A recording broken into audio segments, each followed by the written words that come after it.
everybody. This is Jack Hammer, and welcome to Niner Chatter. It's been a few weeks since we've been able to do this call-in show, but tonight, finally get back in the groove and want to come on, talk a little bit of 49ers football, see if there might be some Niner faithful that want to join in as well. The link is in the description for the show. It is also in the comments as well. All you have to do is click on that, and you can join in and give your thoughts on the 49ers this season, or anything else that might be going on with regards to the 49ers. And there's definitely a lot of different topics. 49ers coming off a big win on Sunday, a 26-23 victory over Cincinnati. And that victory has really set the team up for what should be a second playoff run under Kyle Shanahan. And, does it happen to just be a coincidence that second trip for Shanahan and the 49ers to the playoffs is going to come when Jimmy Garoppolo is healthy for the majority of the season? There's a lot of different things to look at in this, and definitely we'll be looking at some of the questions that I received yesterday with regards to my mailbag question that I sent out on Twitter. So we'll kind of start there, and then if people want to join in, we'll do that as well.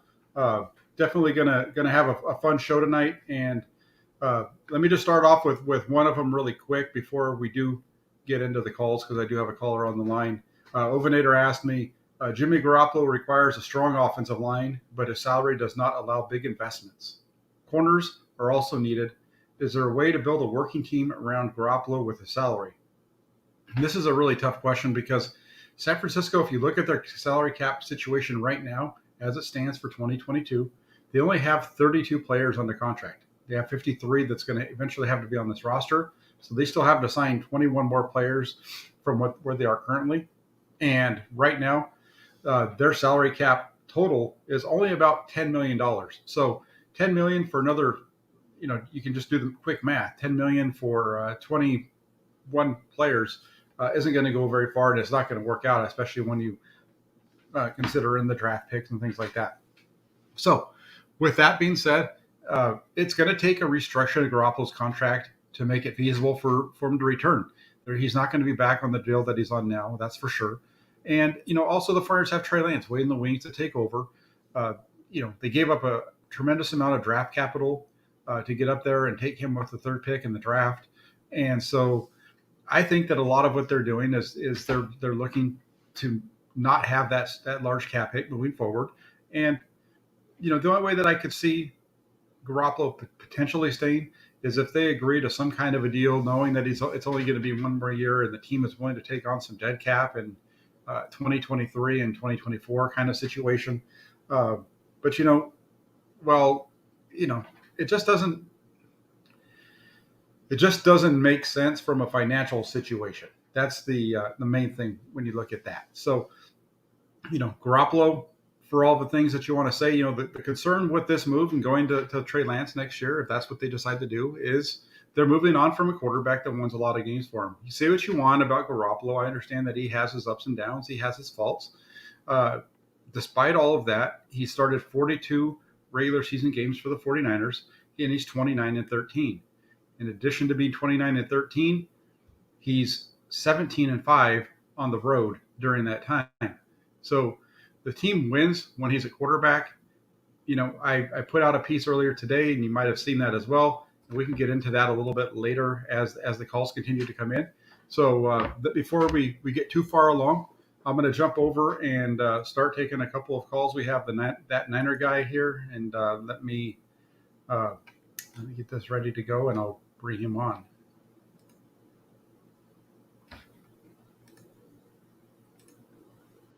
Hey, are you there? Yeah, I'm here, Jack. What's up, man? I'm good. How are you doing? Can you hear me? I'm good. Yes, we can. Okay, cool. That caller's that last comment is kind of the thing that's so weird about this season, right? I mean, yeah, we all want the 49ers to do good, but there is just, Grant brought this up on his post-game show too, that it was actually a really interesting point, is that where is this team going to be next year? I mean, like you've said this whole time, they got 32 players under contract.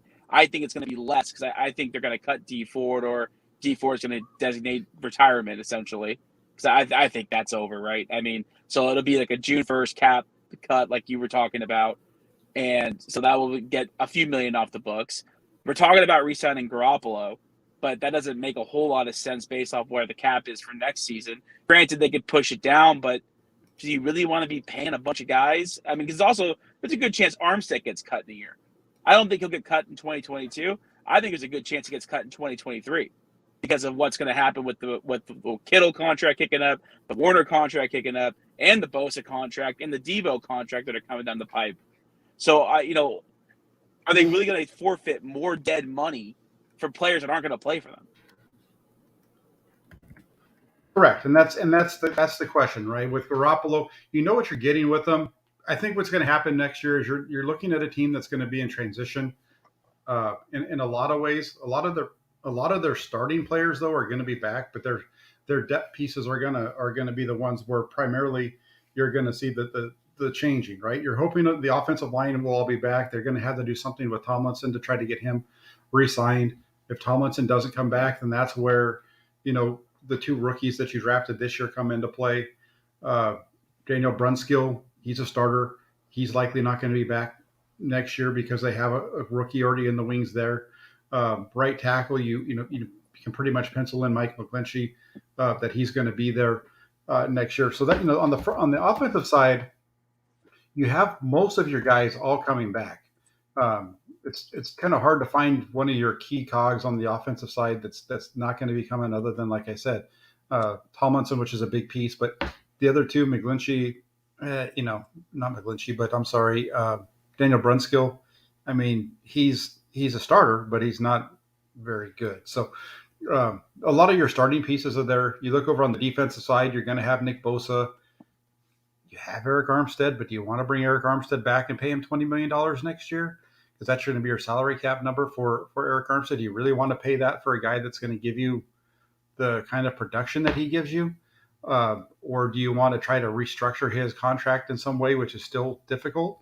Or do you want to just go ahead and move on from Eric Armstead and save all that cap space because you have a pretty good amount that you can save if you move on from him. So it'll be interesting to see how they maneuver that. The linebackers are all under contract. The main ones are coming back. In the secondary, you do have to replace Jaquiski Tartt or re-sign him, and that's kind of a big one. And then over on the other side, you have to worry about the cornerback that Jason Verrett. They shouldn't be touching him.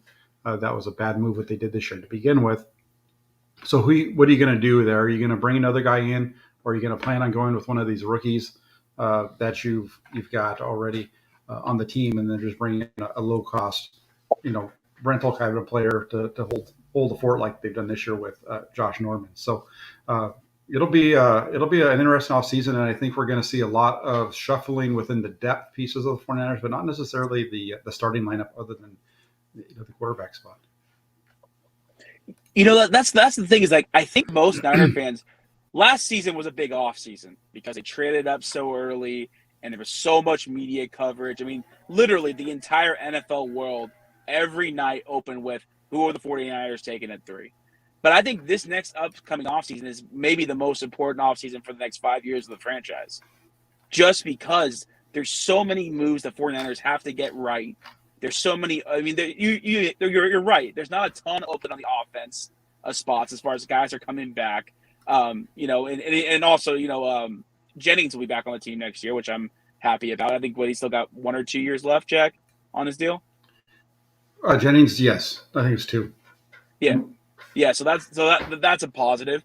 But there's just so many spots, and the worst part is, the more it plays out, I think we all wish they kind of stayed at 12 and just taken Jones or Fields. To be honest, I don't care. I didn't really care which one. I liked both of them equally. I liked them both. I liked Fields more than Lance, and I liked Jones at 12 more than Lance at the trade up. And this deep, because the thing that I think the 49ers need, they need another edge rusher. They needed someone to take the pressure off Bosa. Because, Bosa's if he's not the comeback player of the year, he definitely should be.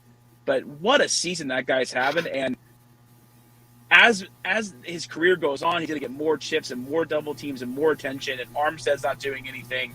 Arden Key's been a pleasant 3.5 sacks for $1 million surprise, so that's a plus. But Ebukam, the cleanup sack master isn't exactly he might actually get cut from the offseason thinking about it, right? He's got they cut him, they free up $7 million, so he's a guy who could be gone. But yeah, and the hard part is this draft class. I don't know if you got into it yet. I doubt it. I've been starting to look into it. There's a lot of edge rushers that are going to go in the top 50, and the Niners aren't going to have a pick there. They're just not.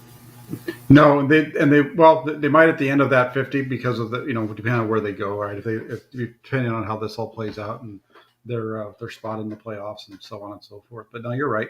They're probably not going to be there, and it's going to be another big year for them to make some moves and just like looking at it when you talk about needing to add an edge rusher opposite of Nick Bosa, and we'll probably move on after this little topic here, but one of the things that the 49ers did when they lost Dee Ford is they made the decision to just move Eric Armstead inside full time and then bring Samson Ebukam opposite of pretty much full time on the other side of Bosa. And that was really, I think, the move that really helped this team out was getting a better edge rusher opposite of Bosa on base downs. Somebody that does a better job of holding the edge. He's a better edge setter than quite frankly, Samson Ebukam is a better edge setter than Eric Armstead. And Eric Armstead is probably the second or third best inside pass rusher on the 49ers.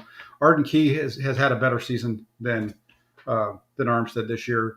DJ Jones, I think, deserves to get the money that you could save by getting rid of Armstead. Can you turn Arden Key into an every down inside player? That's really kind of the question, because if you can, I think you make that move of moving on. Where the 49ers really blew it was the trade of Buckner. That was such a silly move in so many ways. And here's one of the things, I really like Brandon Ayuk and I really like what he brings to the table. And one of the things when you talk about that trade and why it had to be done, one of the things that people bring up is that, by doing that, they were able to then trade up and get, they made that trade, then they traded back and they were able to trade up and get, Ayuk at the end of the draft and so on and all that kind of stuff. We all saw how good T. Higgins is yesterday, right? Or on Sunday. Yeah. T. Higgins would have been there for the 49ers at their regular spot at 31 if they hadn't moved there. Claypool would have been there too. Yeah. And you shouldn't let a few $1 million be the reason why you get rid of a guy that's an all-pro talent for a guy that throughout his entire career has just been a guy. I mean, Armstead's had a couple of really good years, and it sounds like, he's a good guy. He's up for the NFL Man of the Year for the 49ers. But when it comes to production, it's not there, and they move him around, and he's helping the team right now, but he's not a $20 million player in any way, shape, or form. So next year, he's not even a $12 million player, right now, which is what his number is. So, I think that would be one way to save, because that's going to save them about $15 million right there. They can save $22 million just by cutting him and moving on from Dee Ford, who hasn't played since I think week 4 or 5. That's a $22 million cap savings, and that takes them from about 10 to 32 right there. And at that point, then you can start making some moves. Yeah, no, Jack, I agree. I'll let you go too. But anyway, man, love the coverage. Love what you guys are doing. You, Grant, and the rest of the crew. I probably won't talk to you after the holidays, so have a Merry Christmas, and let's hope to God after Christmas we're 9-6. But I don't know, man. I don't know. Hey, if they're 9, real quick, if they're 9-6 when they come back, that means they had a heck of a win out in Tennessee on Thursday Night Football. But that'd be a great way to go into Christmas for sure. Hell yeah. All right, Jack. Well, you take care, man. All right, you too. Thank you so much. All right, really good call. I'm going to jump on right now since I already got this thing halfway covering my face. I'm going to jump over to Moonman. Moonman was the first guy in the comments tonight, and there he is. Hey, Jack. Hey, how you doing? Pretty good, Jack. I was telling you, great breakdown today, man. That was insane, man. Great breakdown. You and Grant. Watch you guys every Tuesday, man. Awesome. Beautiful. I want to ask you about because I seen Jimmy was throwing deep more this game. So I mean, I think heading into the playoffs, I think that part of the game is going to have to open up a little bit more. I see, because we're gonna have to make plays. We're gonna have to take some shots. I mean, because we have to. It's gonna be tough because we're gonna play teams that take their shots, and we're gonna have to take ours. I feel like we're really gonna have to open this offense up. We just can't. I was just going to say, I'm sorry I interrupted you. I was going to say, I agree with you. And we saw them kind of doing that a little bit on Sunday. Garoppolo's been throwing the ball downfield more this year than he has in the past. His air yards, his intended air yards is higher. It's not a big number, big jump, but it's a jump. And, it's funny because the ball that, he threw a lot of balls outside the numbers this last week, which was something that we saw people talking quite a bit about leading up to the game, but he threw a pretty good number of balls to the outside, and he had some really nice ones and a couple of them that weren't so good. Yes, that is true. And I feel like he does not lead his receivers. I mean, he doesn't have a big, powerful arm to do those type of passes. I mean, that was one of the reasons Trey Lance was drafted. Yes. I would assume that Kyle was looking into that because he knows what he has to do in the near future. Yeah, but, I think I agree with you there. I do think that's something that they were looking to add is somebody that can push the ball down the field even more. We saw Garoppolo on the deep throw that was incomplete to Benjamin. That's as far as Garoppolo's ever thrown a football. Since he's been a member of the 49ers. That thing went about 50, 55 yards in the air from the right hash to the numbers on the left side, kind of in the middle. That's about as far as he's going to put it in the air. And that's the max of his arm. And he wasn't even late on that throw because he had to wait for the read to kind of see if it was going to come open. But he just doesn't have the arm to get it there on that one. So, I even said it on the film breakdown. That's a throw that if they run that with Trey Lance, you think that he could get the ball out in front of the receiver on that one. Yeah. I see some similarities him and Herbert. Not exactly, because I believe Lance is a little bit more athletic than Herbert in general. But sorry. And I also had a question about our corners. What do you think about heading into the postseason with these corners? Is it going to be tough, or we're going to have to protect them like we did this type of game, or how you think it's going to balance out? Yeah, I think you're going to have to protect them like they did in this first week, and it's going to just without them. But the hope is that they're going to get Emmanuel Moseley back, and if they get Emmanuel Moseley back, that's going to be then they don't have to do this because they don't have to protect Moseley, and Norman's okay on his side. He's going to get beat sometimes, but yes. If I think they put Moseley on IR, so the way I think he'll probably be able to play. He might be able to play the last week of the season, but he should be able to play week 19 if the team makes it to for sure. If the team makes it to the wild card, they should be able to have him activated by that point because he's got to miss 3 weeks. Yeah, but it's kind of good that they're putting in the rookies so they can get some experience. I mean, Aubrey, he didn't have the greatest games, but I seen him be physical out there a little bit. He was playing physical. I mean, he put some weight on, you can tell. And I don't know, I'm just hoping that they could bring up their game a little bit more, and they'll help us out because that's where we're gonna need help the most. Oh yeah, they're gonna need the secondary guys to help them out, and Bosa in the pass rush helps them out as well. And they've been able to beat some really good passing teams. Yes, in the stretch, they beat a really good Rams passing offense. They beat a pretty good did a pretty good job against Minnesota's passing offense, and then Cincinnati is one of the best in the league. So they've held their own against some really tough level. Yeah, I feel like D'Amico Reyes has been working with what he got. He's done a great job. I mean, he's had his up and downs, but he's starting to get it together, I believe, and at the right time. I mean, switching Bosa from side to side or letting him choose what side he wants to rush from, I think that is great.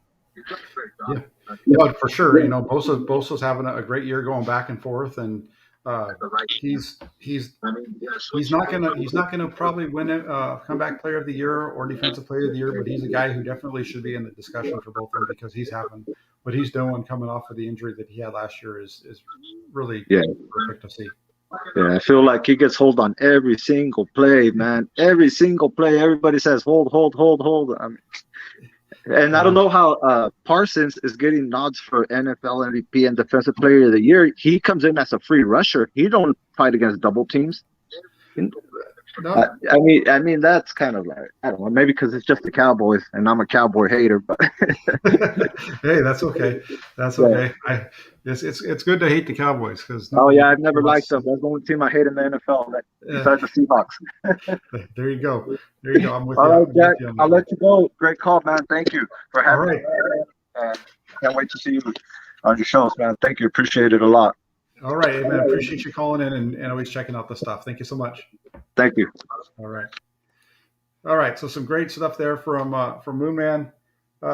Since we have some other folks on the line, before I get into any other stuff, we'll just keep going through your calls. And we have Danny on the line. Let me jump over to Danny. Hey, Danny, you there? Yes, can you hear me? Yep. Hey, Jack, how's it going? I'm good. How are you? I'm doing pretty good. Long time follower, first time caller. Been following you since the Santa Rosa Press Democrat. So I just want to say you've been doing some good stuff, hitting everybody with some knowledge from way back then. So congratulations on your position with the newspaper. Thank you. So very welcome. So my question to you is what do you think the 49ers are going to do next year? And what do you think that they'll actually do next year as far as draft picks and free agency? As far as draft picks, I think one of the, if you just kind of look across the team, one of the areas that they're going to need to bring in somebody, and they might look to do it early, even though they wouldn't play right away, would be center is a position they're going to need to address. Alex Mack is getting up there in age, and I think his contract is only a short contract. It was like 3 years, I think, something like that. But I think part of that 3 years was just to help out with cap number. So they're going to need to get a center in. So that might be a spot that they look to go next year in the draft. I think outside of that, there may be a quarterback that they take in the later rounds. They're going to need to get a quarter. If Jimmy Garoppolo moves on, they're going to need to have another quarterback in place because the only quarterback they have under contract if they get rid of Garoppolo is going to be Trey Lance because Nate Sudfeld isn't under contract for next year. So they might even go a quarterback, in the later rounds as a developmental guy to kind of just have as a third teamer, and then they'll bring somebody else on, off of the free agent market there at the quarterback spot. They're running back, I think they're okay. They have the two guys that they drafted this year. I don't foresee them taking anybody there. Same at wide receiver. Tight end might be a spot that you look. They have, it's will they be bringing back Ross Dwelly? I if they can get him on a cheap deal, I think they might. But otherwise, that might be somebody that moves on, and they may look to try to upgrade there. Over on the defensive side, you're looking at safety as being a spot that you're going to want to address because you do have Jimmy Ward. I think is the final year of his contract next year, and then also you have Hufanga to kind of which I think would be one of the guys that can replace maybe Tart. You can try to replace Tart with him, although Tart's a much better player. But safety, I think you want to address safety, and you're going to want to address cornerback too. I think those are the main spots.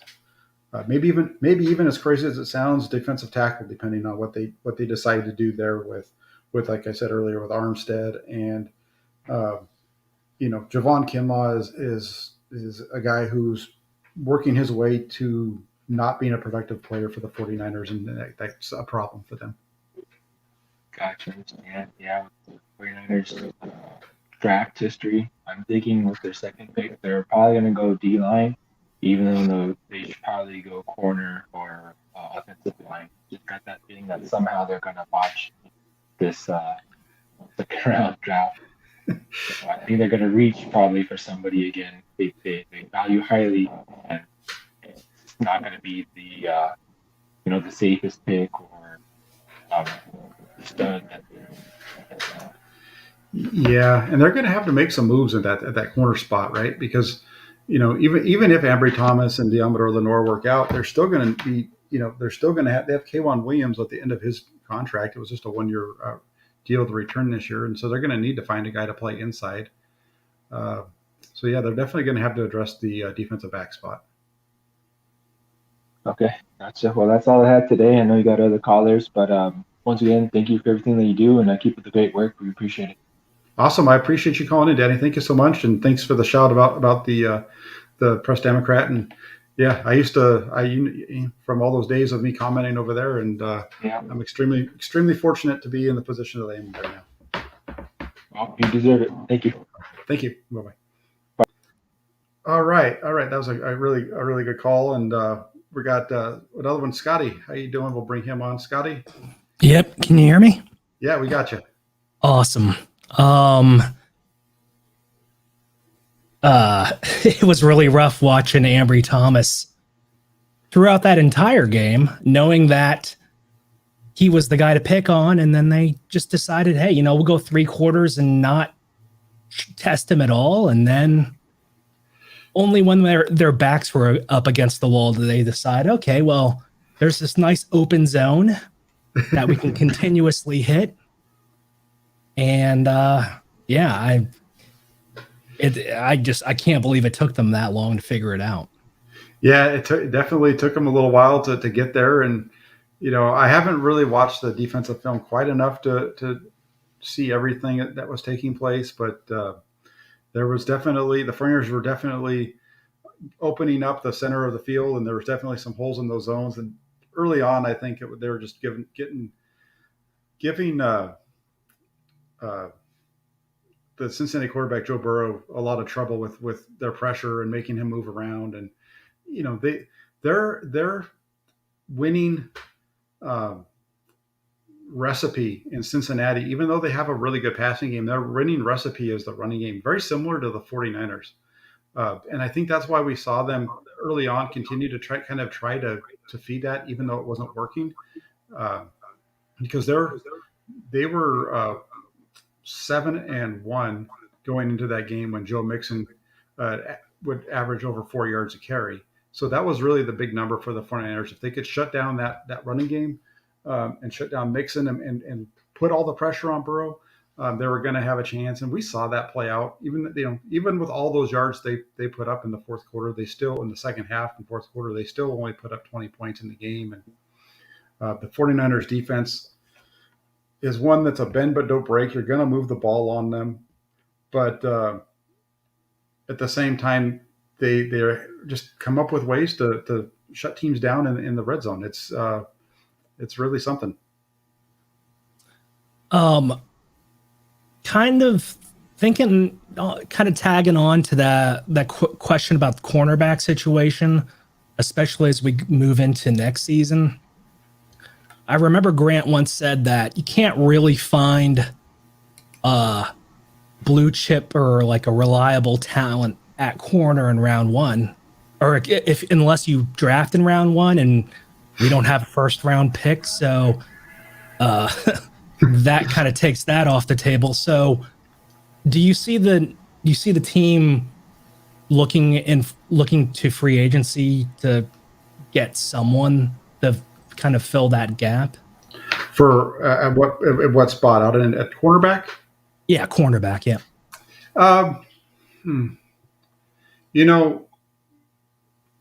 I'm just trying to think here. They're gonna get Mosley back, and they got these 2 rookies. I'm not sure who's available for them. I don't see them spending big money on the cornerback spot. That's just not their philosophy, or not the way that they've gone. Even when they went out and got Richard Sherman, it wasn't a big dollar deal, if I remember correctly. It was kind of a middle of the road salary kind of thing, which is part of why he left when he did. So I don't think that they're going to go out and spend, $15 or $20 million a year on a cornerback. I think maybe, somewhere in the $8 to $10 million range might be where they look. Is there somebody in that range, that ballpark? It disturbs me that there was a guy on a second round tender like J.C. Jackson, and not only did the Niners not try to pony up, but everybody else in the league decided not to do that as well. And to get a guy coming off a 9 interception season would have been nice. Yeah, for sure. And that's one of those situations where now J.C. Jackson's going to be probably making a boatload of money if he for even from New England if he stays there. So he's not getting much money this year, but he's definitely going to when he hits the open market next year, he's going to I think cash in pretty heavy. And I just don't see the 49ers as much as it would be nice to see them get a player of that caliber. I don't see them being players in that market with that at that high of a number. Right. Well, maybe and maybe I'm wrong. Maybe I'm completely wrong. If they decide that they're going to go, if they decide to cut bait with some of these guys, like I said, right now they're at 10. They can get to 35 by getting rid of Garoppolo. They can get to $50 million in cap by getting rid of Armstead, and they can get to 57 by getting rid of D Ford. So, maybe if they get to that number, they go out there and they make a big splash at cornerback because they feel like they're going to be a little bit lighter on the interior, and go that route. So that's definitely it's not their MO, but maybe we're going to see them change up some things here moving forward. Who knows? All right.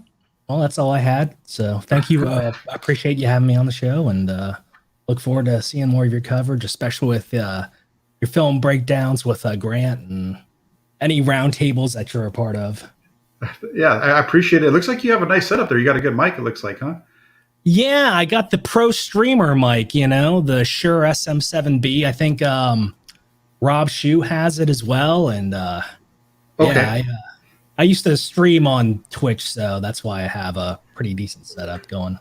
That's good. And I was just on with Rob last night, and I like his setup quite a bit. His camera setup is amazing. Oh, yeah. But the mic is one of the pieces also that I need to get because I need to make it a little bit more clear so I sound as good as you guys. All right. Yeah, thanks. All right, Scotty. I appreciate you coming on. All right. Take it easy. You too. All right. Bye-bye. All right, there we go. A couple of some really good calls there through everybody. Let me just change this so that I don't have the block in my face anymore, and we'll go through some more of the stuff and that we saw in some of my notebook that I had yesterday, and jumped on another one real quick, and Eric came over here. So let me jump to Eric, and we'll get his call in and see what he has to say. Eric, how you doing? Hey, Jack, I'm good. How are you? I'm good. Good. So I was thinking, it seems to me this season is pretty much a microcosm of the way that the Shanahan and Lynch regime has gone so far. You got some moves that have really worked out excellently. The drafting Nick Bosa, Deebo Samuel, the trade for Trent Williams, and that's keeping the team afloat. So you got a baseline where the team is not bad because you have some players, George Kittle, who are excellent at their positions, and that's keeping the team afloat. But then you also have some moves that haven't exactly panned out, and I think that's created a hard ceiling for the team where it's going to be difficult once you get to the playoffs to be able to compete with some of these teams that are just overall, it seems to me, a little bit better from top to bottom, such as Tampa Bay, Green Bay, teams of that nature. I know a lot of people are, happy with the way things have been going so far. We just beat Cincinnati. It was a great win. But it seems to me once you get to the playoffs, the level of competition is going to go up a level.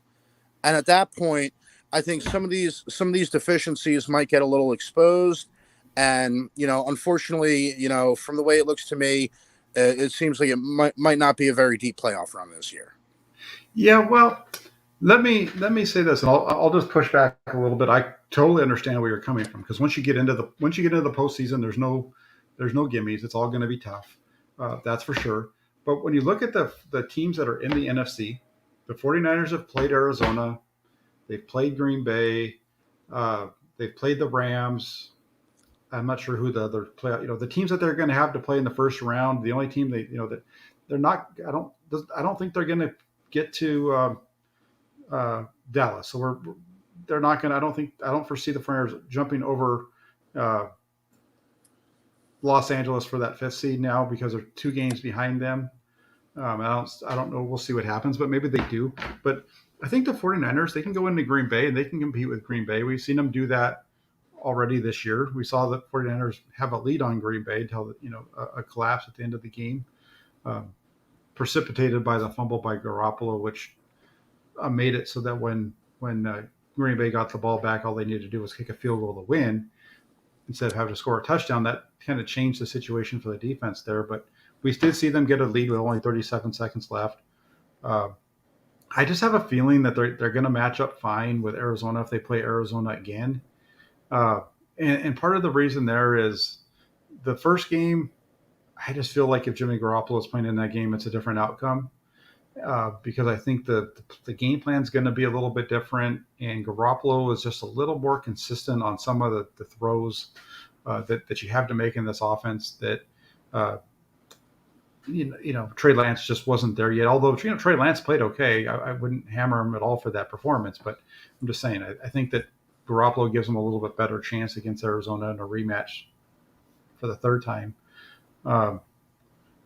I think the Friars would match up good with Dallas. I think the one that everybody worries about is Tampa Bay. And I think when you look at Tampa Bay, I think the only reason that you do that is because it's Tom Brady, and that's understandable.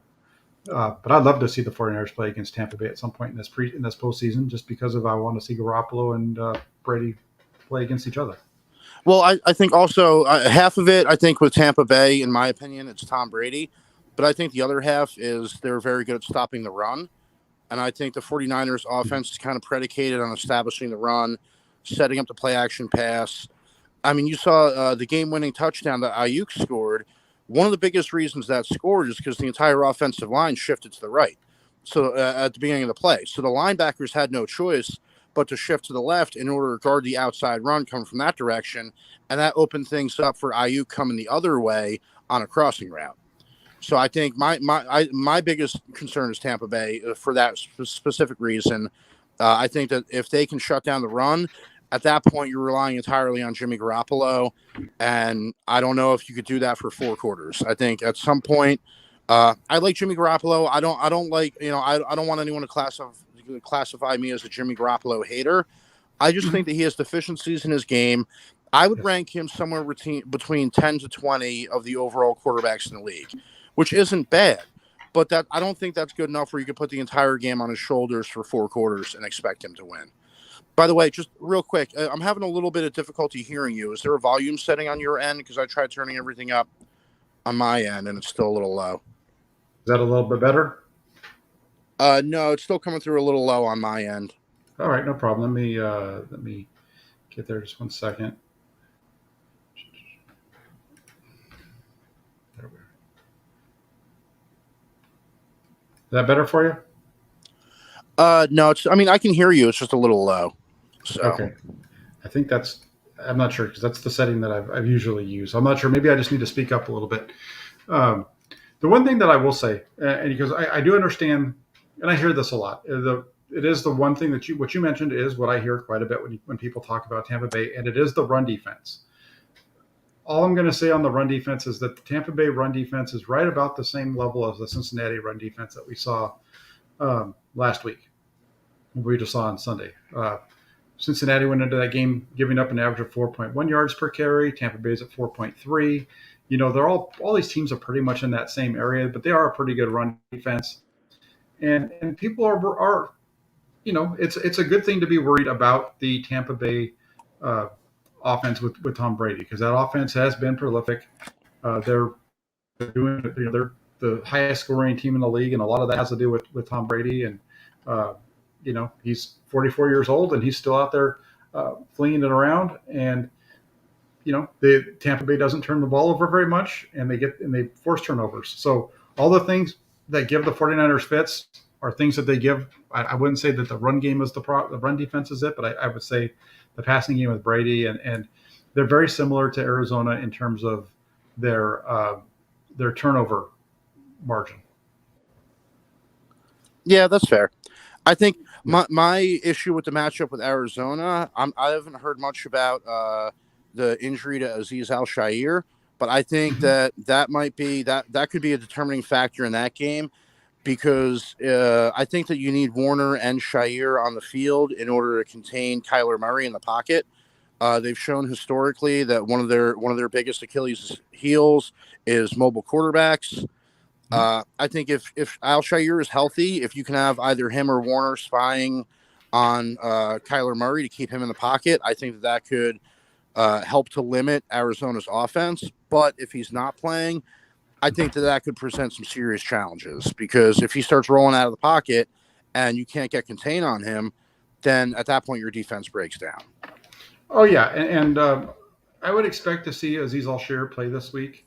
Cal Shanahan noted yesterday that it was an elbow sprain. It wasn't anything that he's day to day. So that's definitely something that I think is, they're going to be taking a close look at. But he's going to be back. If he's not able to play this week, he'll be back within a week or two. So it wasn't a serious injury for Al-Shaair. They'll get him back. And you're right. I think having him there along with Fred Warner, that's a really good tandem. It's crazy how much better Fred Warner makes everybody around him in the linebacking core, whether it's Al-Shaair or Flanagan Falls or, Dre Greenlaw. All those guys benefit from having him out there. And then the one thing that I would like to see is I would like to see the 49ers in their current construction along the defensive line against Kyler Murray and see if how that pans out. Because I just have a feeling that I'd like to see Sam Sadevicom and how he would handle that situation on a down in and down out basis. Yeah, that's fair. Yeah, cool. See, we out here. You're giving me your thoughts, telling me your concerns, and I'm making you feel better about them. Yeah, I mean, I don't think that they can't beat any of those teams. I just think it's going to be difficult, and I think certain teams are going to present a much more difficult matchup than other teams. I'm actually not really too worried about the Cowboys. I think the 49ers could have an advantage on the Cowboys. If you're able to run the ball, then you kind of take away Micah Parsons' ability to rush the passer. Trayvon Diggs has produced a lot of turnovers this year. But again, if you're able to establish the run, you can't get an interception when you're running the ball. So I think there are some matchups that favor the 49ers better than others. I'm just concerned, like I said, I see, I think that they've made some very successful moves, but I think there have also been a few mistakes that have been made over the years. And I think that those are going to come home to roost in the playoffs. I mean, they were relying on Jason Verrett as a number one corner, but he has an injury history. That seems like that was a risk that at this point it's not working out. Last year it was great. He had a great season. He stayed healthy. Everyone was hoping that he could stay healthy again for another year. I don't like to blame players for getting injured. It's not their fault. It's not like they made a mistake. It's not like they're not working hard enough. But I think when you're putting a team together, you kind of have to take that into consideration. You can't have too many players with injury concerns. They seem like they're learning from that mistake to an extent, but just specifically at the cornerback position, I keep going back to the draft. And in the second round, they took Aaron Banks. They're not really getting much productivity out of him. I think if they had invested in a corner at that point, instead of because they ended up going for Ambry Thomas in the third round, but they're really not getting very much productivity out of him this year. So that's one mistake that I think that can make a big difference because I like Emmanuel Mosley. I like him a lot better as a number two corner. He can be a number one corner, but I think he'd be a great number two corner. And I think that's why when Verrett stays healthy, I think that's an excellent number 1-2 combo at cornerback. Verrett number one, Mosley number two. I think when you got to shift Mosley up to one, like when Verrett went down and everyone else had to shift up another spot in the depth chart, you look at someone like Josh Norman. If Verrett was still healthy, Norman would be the number three corner.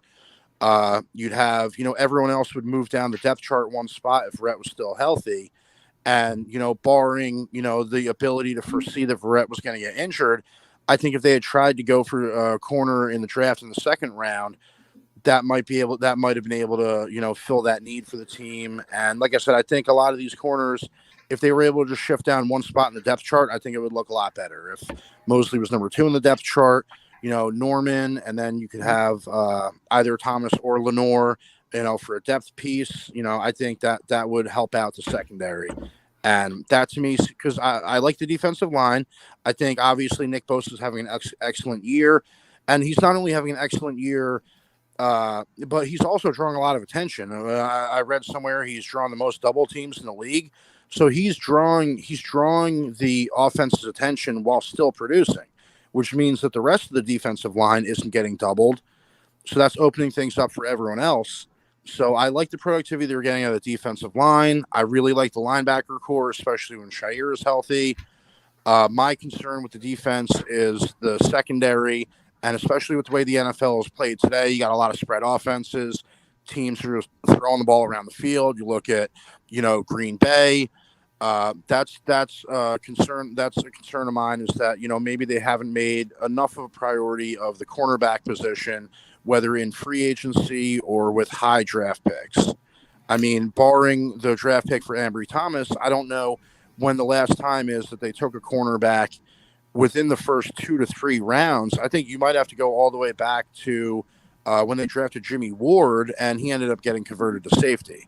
Well, on that, real quick on that last piece that you just said, in terms of the last time they drafted a cornerback as high as the 3rd round, that would have been Ahkello Witherspoon. They drafted Witherspoon in the 2nd round. I believe that was 2017. Was that their first draft that they drafted Witherspoon? He was a 2nd rounder out of Colorado. I remember that. And then to your other piece, as far as Jason Verrett, I agree with you on that. I don't think that Verrett was a guy that you could expect to have, that you should have expected that was going to be able to play 17 games for you this season. When you look at his injury history, it just wasn't there. There was no sign that he was going to be able to do it back to back, considering what's happened to him since he left TCU.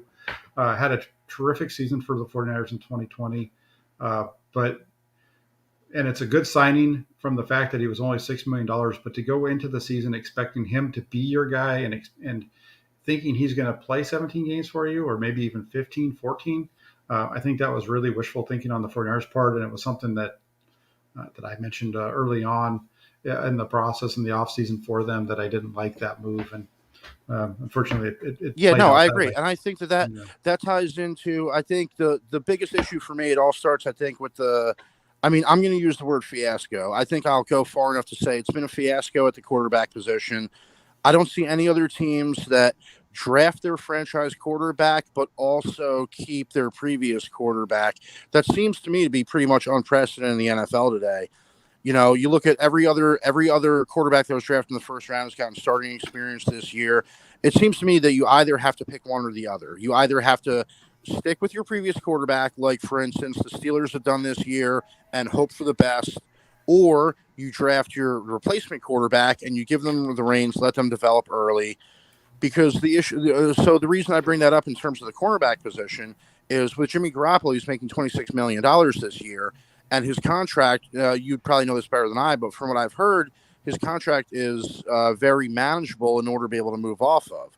So if they had committed to their 1st round draft pick, whichever quarterback they ended up drafting, it ended up being Trey Lance, but if they had committed to that from the beginning of the season and either trade Jimmy Garoppolo or cut him, then with his cap space, I think that they could have, maybe signed an extra cornerback in free agency to mitigate the risk that, for instance, Jason Verrett gets injured. And if they had done that, then I think they're in a much better position, to, like I said, to mitigate that risk. And then if Jason Verrett goes down, well, that's okay. We signed so-and-so. I mean, even you look at Stephon Gilmore got traded for a 6th round pick. One of the reasons that it was such a low pick was because it wasn't just the draft capital you were giving up, but it was the cap space that you needed in order to, bring in someone like Stephon Gilmore. Well, if the 49ers didn't have Jimmy Garoppolo on the roster, they would have been able to bring in Stephon Gilmore. And even if it's only for a 1 or 2 year rental, I mean, if he was the number 1 corner this year, then Mosley would be number 2. You know what I mean? They could have signed Josh Norman for depth. They could have still done the draft the exact same way. So I think it's been a mistake the way that they've managed the quarterback situation. Trey Lance isn't getting any game experience. People can say what they want about learning on the bench. He's not ready.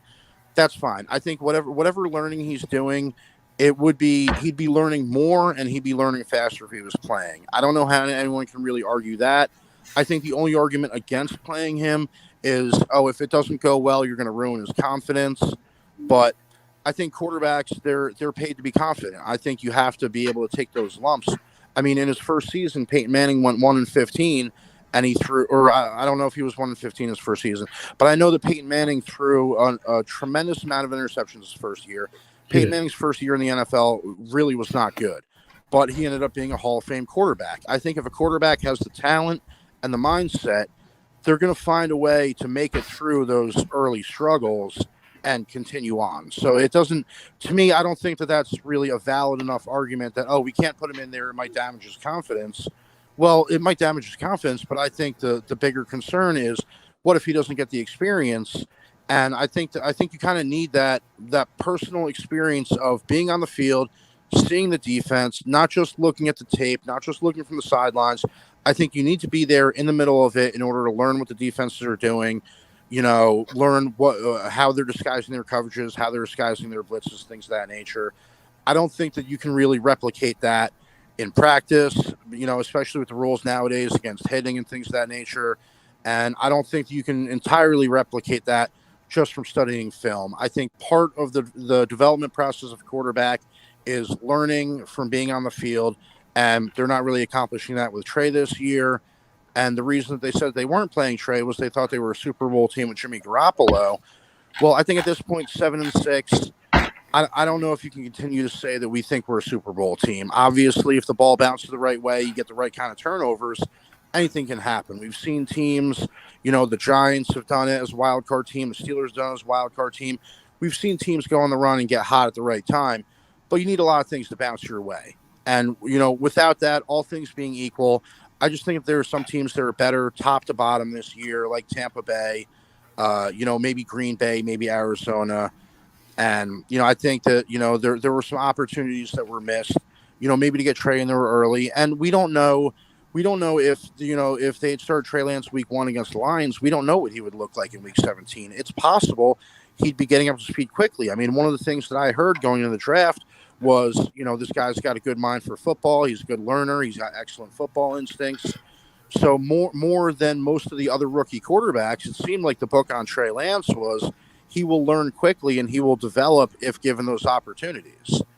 Yeah, I think the thing to think about with Trey Lance is that he's only 21, and he's going to be fine when he gets the opportunity just to play. I just think they had a plan that they had a plan all along that they were going to, once they decided to make the move for Lance, they had this plan that they were going to sit him.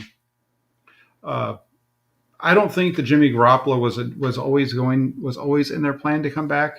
The reason I say that is, what they did, from the reports, and we know the reports that we've heard from the national reporters have been off kilter, to say the least, when it comes to, all the talk about Mac Jones being the draft pick and so on and so forth. And there's a lot of different things along those with that. But there was a lot of talk about them really wanting to get Andy Dalton. And I think the desire there to get Andy Dalton was to have him be a bridge quarterback, get out from it underneath Garoppolo. When you don't get any of those free agents, they're not going to go into this season and pay Jimmy Garoppolo $26.5 million to be the backup quarterback. That just wasn't going to happen. And the only way that it was going to happen was if Trey Lance went out there and took the job from him. And when Trey Lance got opportunities in training camp and in the preseason, he didn't do enough to take it. Right out of the gate, he played a pretty decent game in Arizona, enough to where I think Kyle Shanahan was thinking of making him the regular starter full time. But the injury to the knee, stopped that, made it so that he couldn't play. So they just stayed with the track they're on, and this kind of, I guess you'd call it the Kansas City method, which they've brought up a few times too, where Mahomes sat for the first year, and they're doing the same thing out here with Garoppolo and Lance, and the results have been the same. Kansas City was 6-6, ended up 9-7. Before they were 9-9, they were 6-6 at one point, went 3 in a row to get to 9-6, and then Lance started the last game of the season. I believe he won that one to get them to 10-6. Foreigners are now at 7-6 as well, kind of on that same path. And Lance has already started one game. I don't know if we'll see him play again. But overall, the plan, the other piece of that whole thing was getting rid of Garoppolo to then use that money to sign other people. That wasn't going to happen unless the 49ers had a replacement. They weren't going to go into this season with Trey Lance and Nate Sudfeld as their two quarterbacks. They just weren't going to do it. They know the value of depth at that position, and although it hurt them in terms of their cap numbers and their cap space, and maybe a few players here and there this year.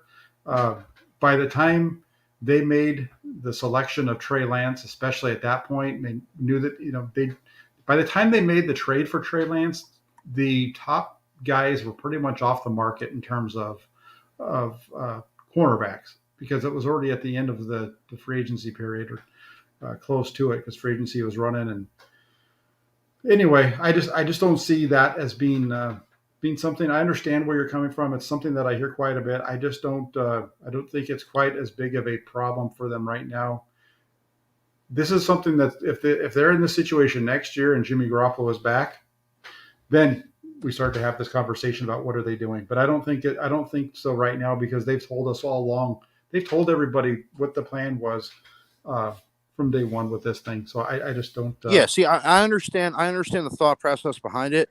I just think that was a mistake, because if you think about it, keeping Jimmy Garoppolo on the roster kind of created a no-win situation for Trey Lance. Other than, like you said, coming out immediately and outplaying him in training camp, outside of that, there was really no way that he was going to have any it was really a no-win situation, because if Jimmy G starts the season and he plays well and he's winning games, well, now you either don't come in, or if you do come in, you need to win every game because the last quarterback was winning games, or Jimmy Garoppolo plays and he's playing poorly and he's losing games. And at that point, Trey Lance has to come in and be the savior. And you got a rookie quarterback without any experience who comes in. He's got to turn the ship around on his own. I think that kind of once they decided to keep Jimmy Garoppolo on the roster, I think the die was kind of cast for this season. They were only going to go as far as Jimmy Garoppolo could take them. And in my opinion, I think we've seen enough tape on Garoppolo to know where he's going to take you. Jimmy Garoppolo will take you as far as the rest of the team takes you. If your defense is good and your running game is good, he can win you games. But if your defense isn't playing well, if your running game isn't getting yards, he's not going to win you the game on his own. And in my opinion, maybe I'm being a little overly critical, I think he brings the potential to lose games with his, he puts the ball in harm's way too often, in my opinion. That's always been my biggest concern with Jimmy Garoppolo. It's not the 90% of passes that he throws well. It's the 10% of passes that go high or go either directly to a safety or a linebacker. Okay. I think at that point, when you're making mistakes like that, you're putting a lot of pressure on your defense. You're giving the other team momentum. You're giving the other team short fields. So to me, I know it doesn't really matter at this point. It's a little too late to make any difference at this point. I just think that it all starts with keeping Jimmy Garoppolo. You limited your offense. Jimmy Garoppolo isn't mobile. He can't really throw the ball down the field. Those are two things where if Trey Lance was able to develop, he would be able to provide, those aspects of the offense and also the cap space. I think by keeping Jimmy Garoppolo, you were very limited in terms of what you can do with your cap space. And now going to next season, even if they don't have Jimmy Garoppolo on the roster, I think it's a little too late. I don't know how much they're going to really be able to do in free agency, because both Deebo Samuel and Nick Bosa are going to be on their last year of their contracts. And so Jimmy Garoppolo's cap space might end up getting allocated to either Deebo or Bosa in order to give them a long-term extension. Yeah, and I'm gonna jump over. I got other callers that I'm gonna jump to, so I'm gonna jump off now, but I will respond to some of the things you're talking about there for sure. All right. Well, thank you very much. I appreciate your time. Thanks for taking my call. All right, thanks, Art. Yeah, real quick on the piece with Deebo Samuel and Nick Bosa, just to kind of throw that out there for everybody. I don't think we're going to see Nick Bosa get touched this year. You remember, Nick Bosa, the 49ers are going to have to make a decision on his fifth-year option.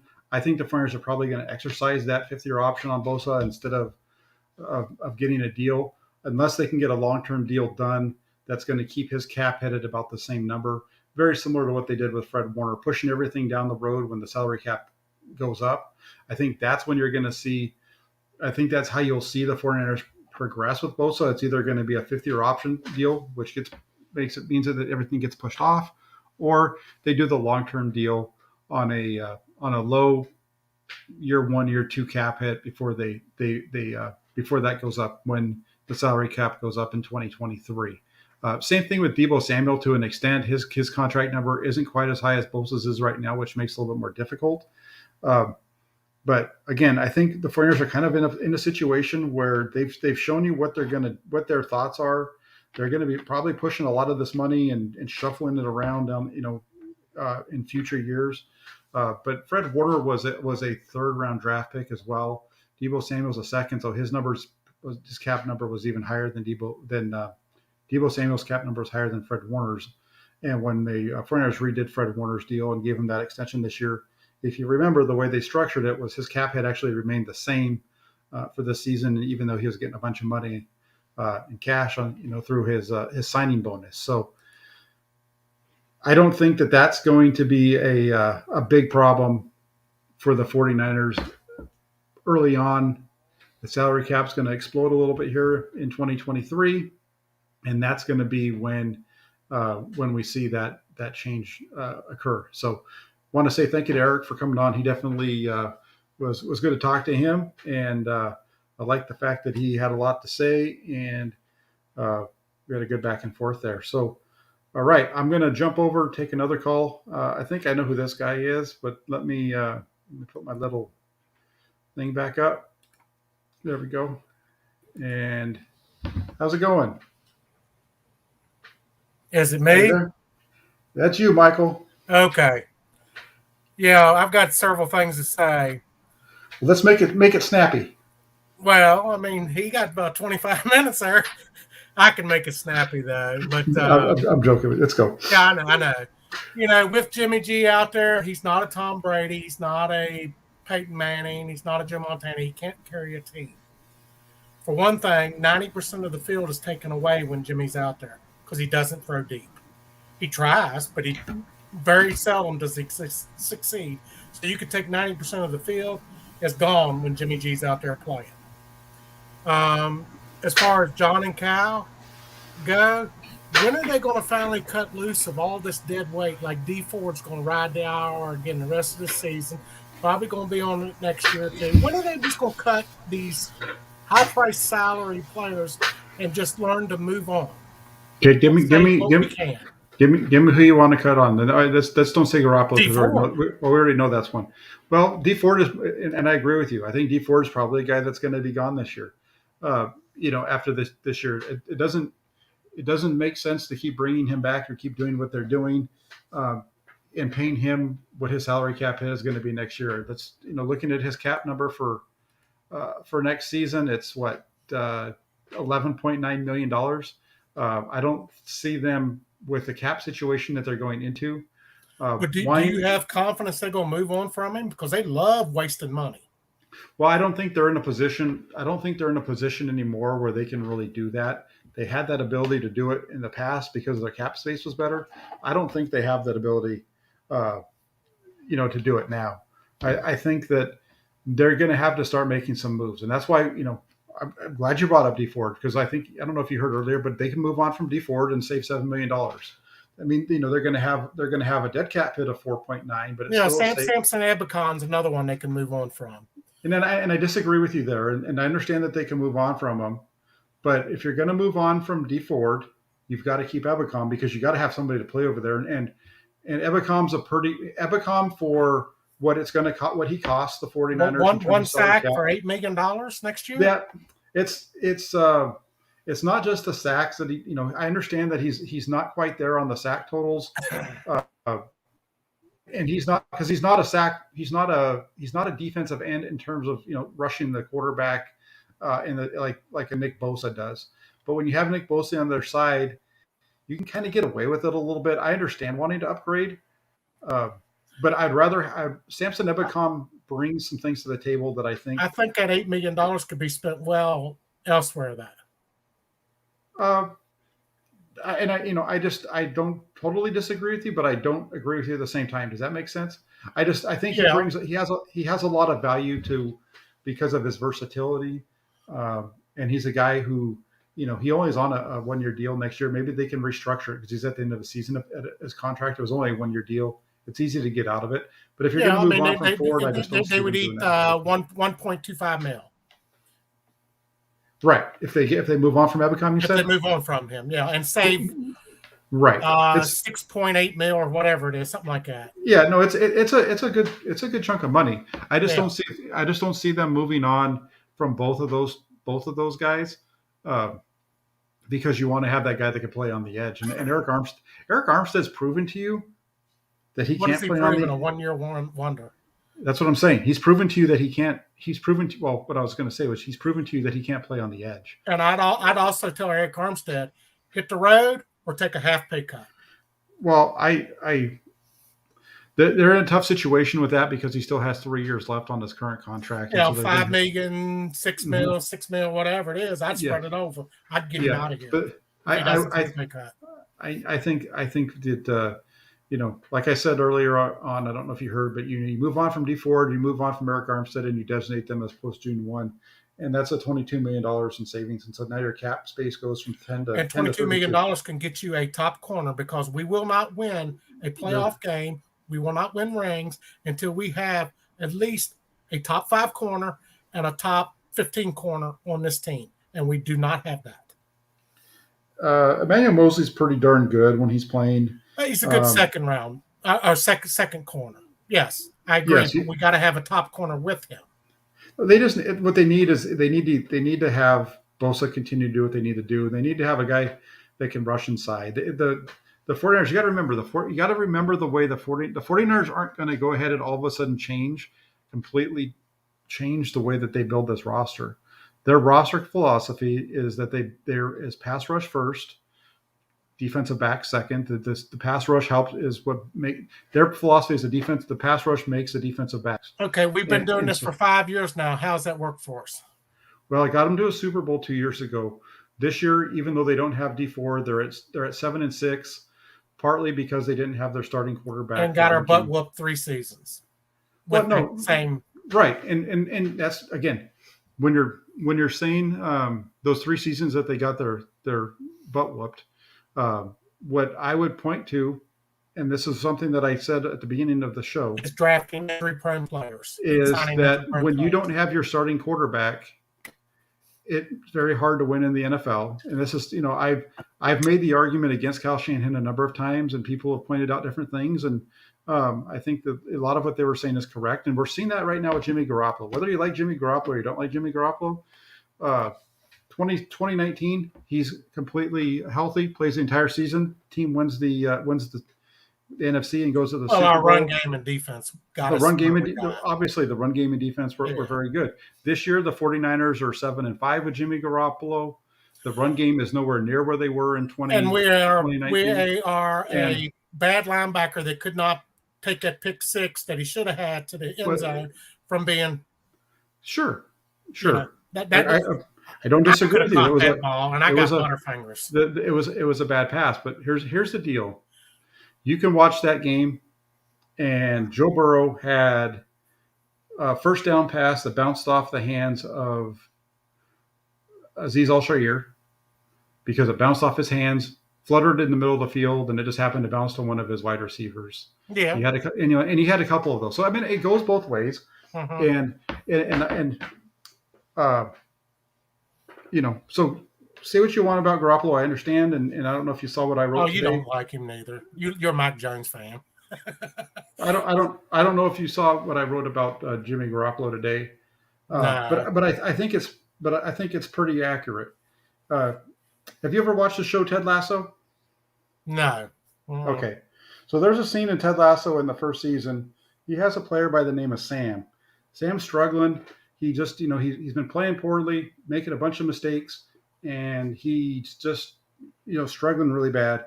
And so Ted calls him over, and Ted's an American football coach who's now coaching soccer in England.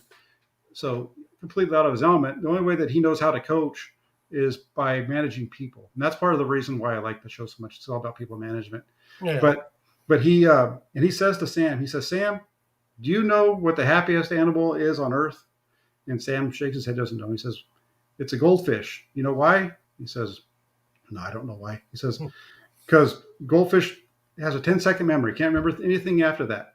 Be a goldfish. Yeah. And that's Jimmy Garoppolo. Jimmy Garoppolo's a goldfish.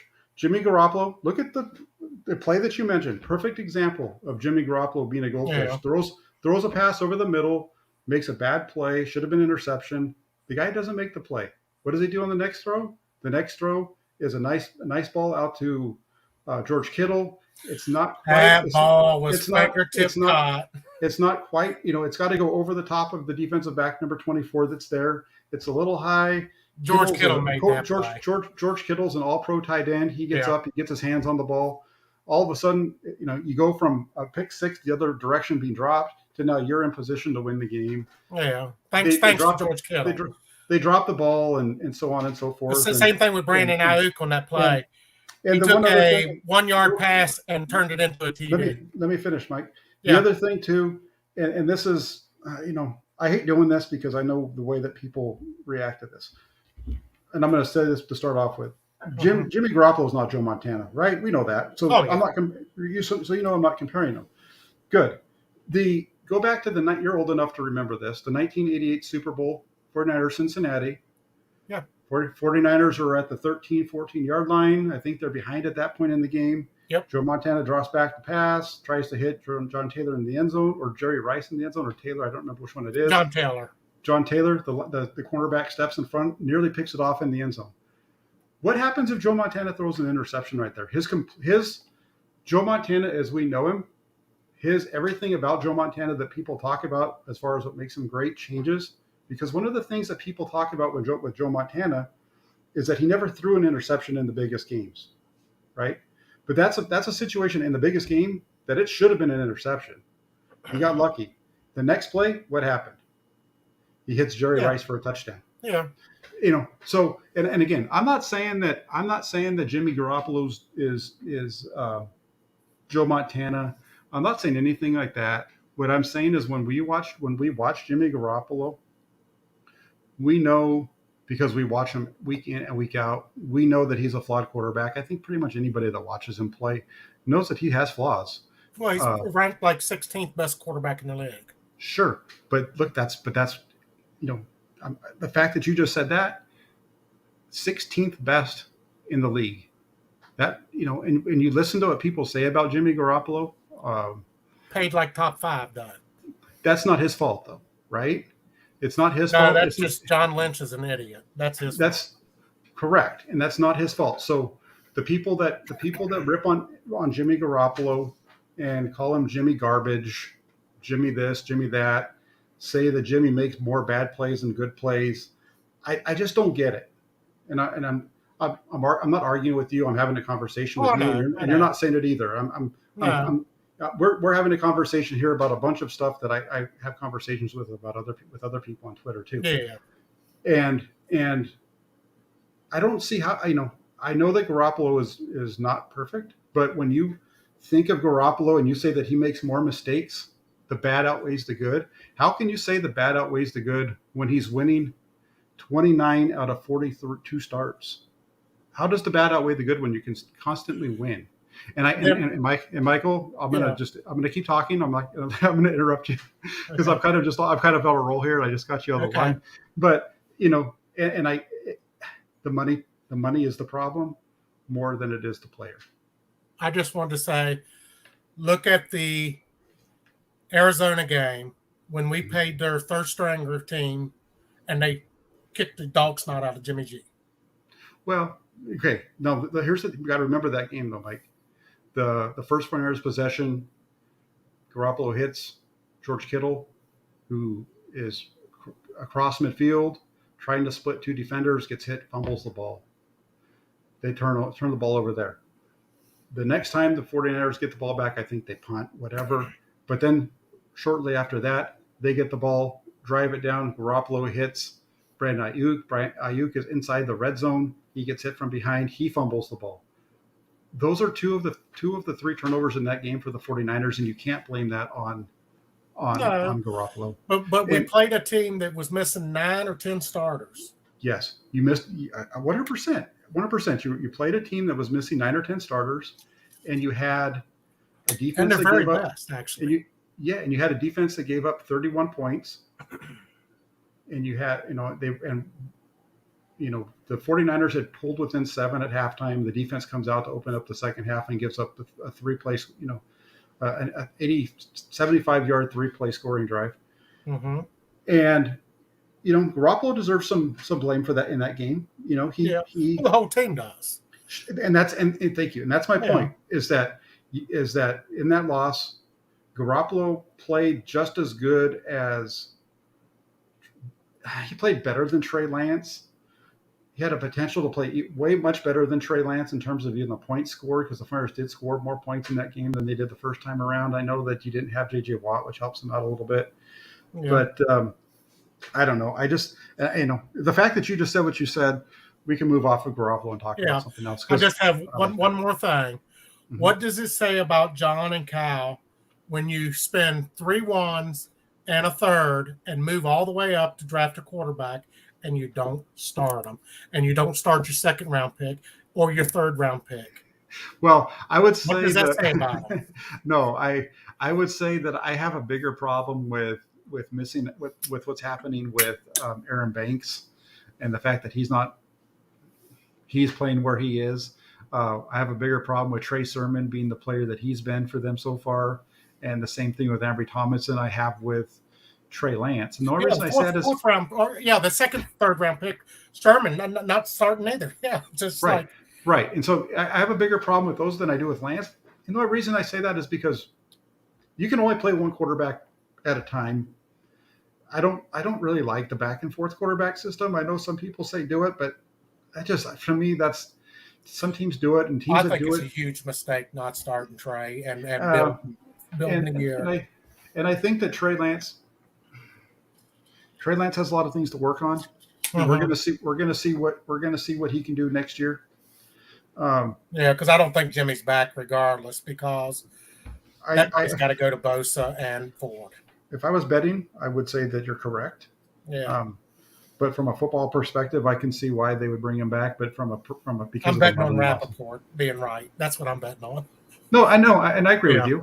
But Rappaport didn't say anything that we don't. Didn't already know.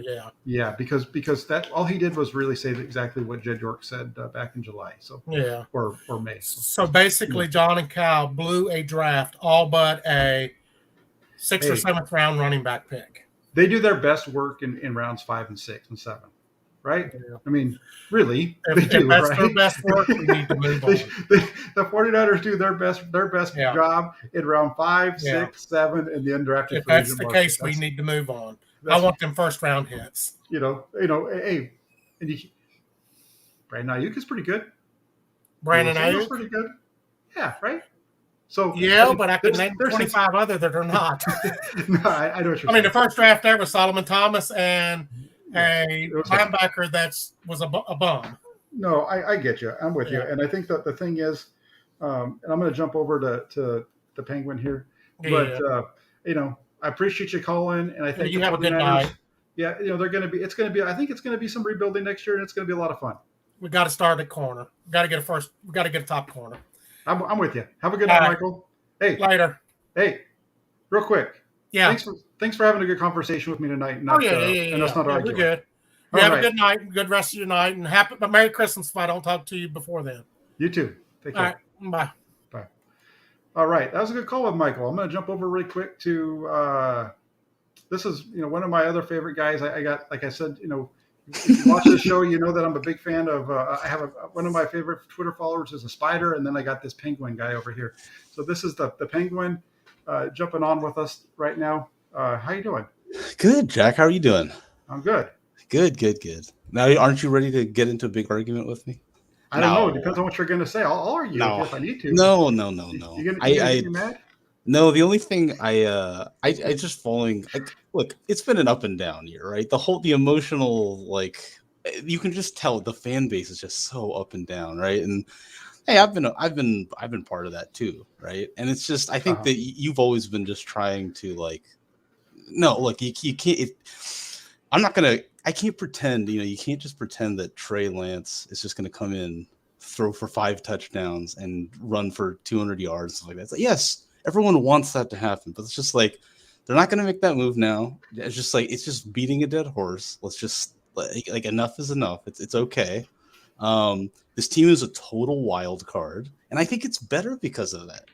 I think it's better that they're a wild card because nobody really expected this team to do anything 4 or 5 weeks ago. Now we're like, okay, let's just load up the chamber and see what happens. I mean, that's how I kind of look at their whole season. And I know that people, I don't know, I don't really, I guess, carefully follow on Twitter certain people, but to lump you into the pro Jimmy thing, it's just so silly. It's like, you were one of the first to say, no, Trey should start week 1.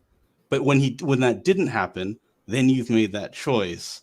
Now he really shouldn't go in, right? I mean, that's to me, I think that even I understand that mentality, right? Because you do have a locker room to manage. You do have salaries to manage, right? It's he's here. You made that decision. You kind of have to go around for it. It's like enough. All the anger just needs. It's like, look, you can be angry at the contract, but it's just like beating a dead horse. It's like he didn't pay himself. He said yes to the contract, as you and I would, right? And I'll give him credit. This is, I think, really a big thing that for a guy who has had his, no matter what you say about a guy, like as far as how much money they make, right? This was his starting job. This was his livelihood, right? And it was talked ad nauseum through the offseason. It's talked about every day right now. Mm-hmm. And he's relatively composed, and he's still a good leader. He's still a good locker room guy. And you know who else is? You know who else actually seems to be okay with everything? Trey Lance. He's one of the first guys on the sideline who's like celebrating anytime there's a big completion. Does he ever look like he's pouting or anything like that? I mean, I know I don't see that from him, and I just think everything's just gotten blown out of proportion, and it's insane. It's just insane. Yeah. And you know me, I'm a huge Trey Lance fan, but I mean, like, come on, guys, let's just calm down a little bit. Yeah, and really, the Jimmy Garoppolo, Trey Lance, all that whole dynamic has been really done. Those guys have done a really good job of not being jerks, and it could be a really bad situation. Yeah. Jimmy Garoppolo could have just been a total turd, but he hasn't been. And same thing with Trey Lance. He could have been whatever he was going to do as well, right? He could have been a jerk throughout this process as well. Neither one of those guys have, and I think that really speaks to their professionalism.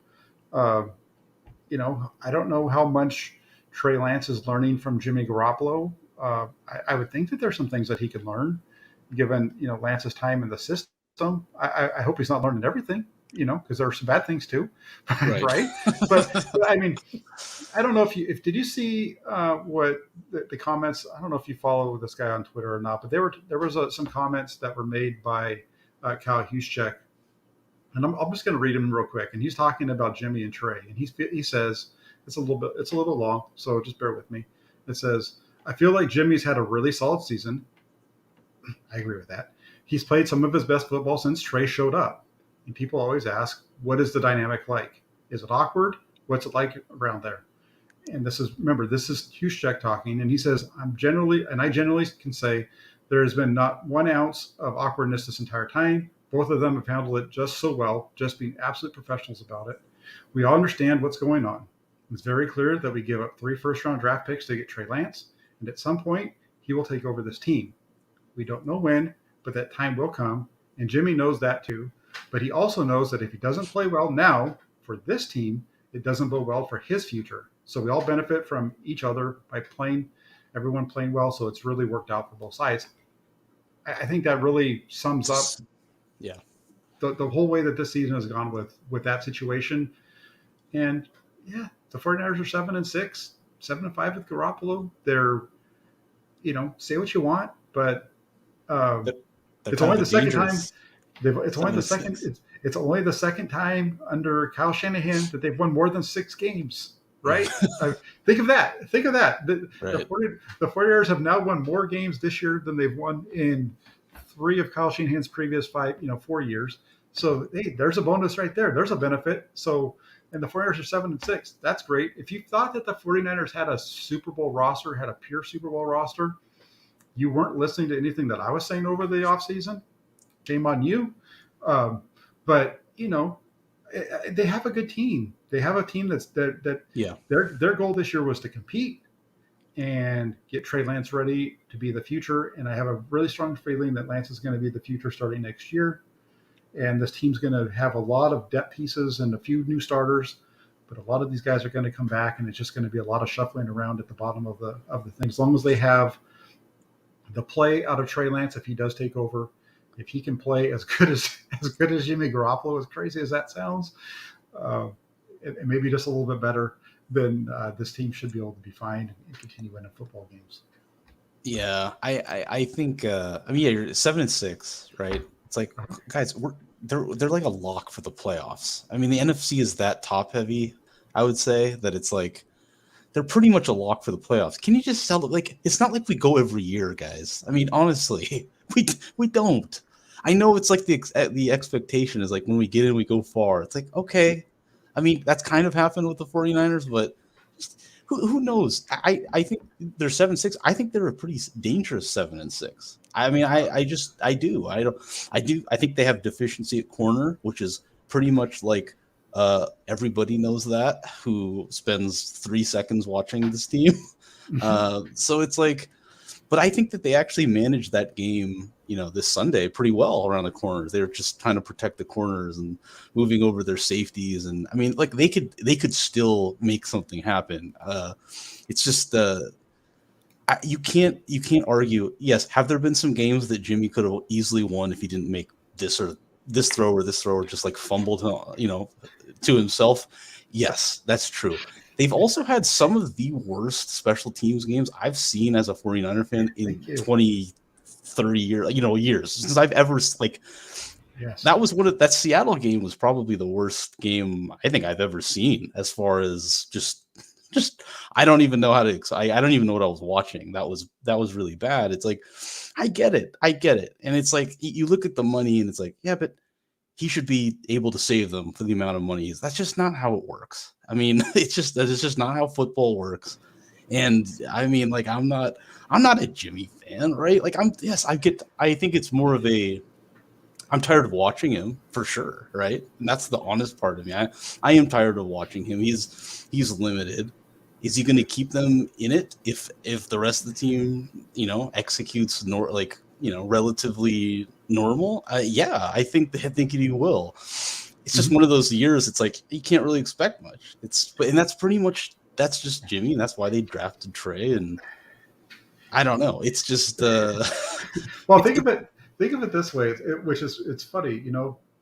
They lost a guy who was who they felt like was a cornerstone piece of their team at right tackle, and they replaced him with a guy who,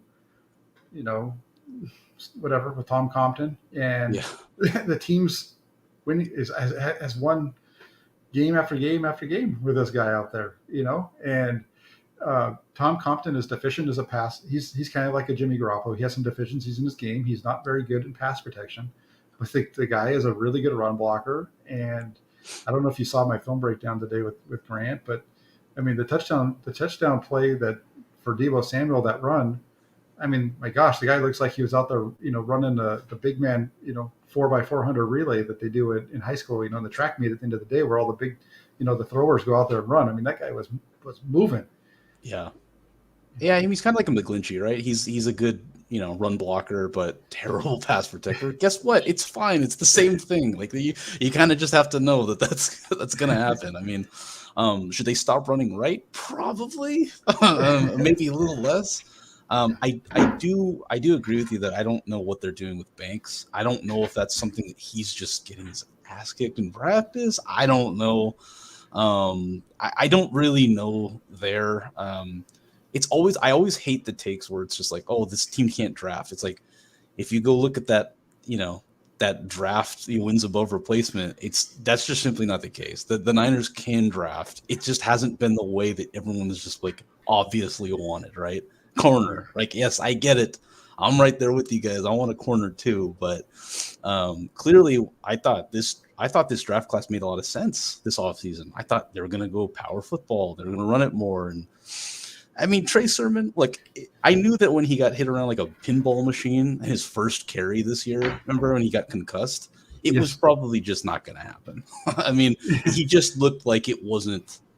I still think he's going to be a good player. It's just not going to happen for a while. And this is kind of the nature of injuries and the Elijah Mitchell thing. And I do kind of don't like how much is on Debo and Kittle, because I just think it's kind of like what I was telling you. I think when I called last, I was like, Mitchell's going to get hurt. Remember, I think I said that. I was like, Mitchell is going to get hurt if they keep using him like this. And he got hurt. And I think that's the only issue that I really have with this whole next man up, here's everything kind of, they do kind of design their offense like that. And it's kind of like Mostert. And it's great. But then if they go down, then there's that. So there's some oddness, I think, as far as all that. But I hate those draft takes where it's just like, oh no, I mean, yeah, Kinlaw hasn't worked out. I mean, maybe that was because he had that, like the bad knees was that was a big deal. That was why he was sliding anyway. Yeah, that was probably not good, right? But I can't fault them for the rest of their drafts. They've had stars at almost every point of the draft. Like let's give them credit. Did they hope that Trey Sermon was Mitchell? Yeah, but he wasn't, and it just didn't happen that way. But I never like that take, because I'm like, how can you say that? Like this draft, I mean, we have Trey Lance, he's not playing yet. You can't judge it. I mean, Aaron Banks isn't playing yet. Let's just that's the only one that's just like, I think he can probably play now. But again, I don't really know. Maybe you know exactly like why Aaron Banks really isn't playing, but it's just kind of like the same thing with right guard, right tackle, wherever he's going to end up. Right. Yep. Yeah. No, I think Aaron Banks is gonna. The thing with Banks, and you bring him up, and I'm just going to give you a quick visual, or try to paint a picture of what I saw early on in training camp. I was at camp watching them. The linemen kind of doing their drills, and at camp, the linemen, the offensive linemen are on one field, the defensive line are on another, and the quarterback, they're all over in different spots. And so I started to walk around because I was going to go get some video of the quarterbacks on the next field, and was walking around. And Grant actually was next to me, and we were walking.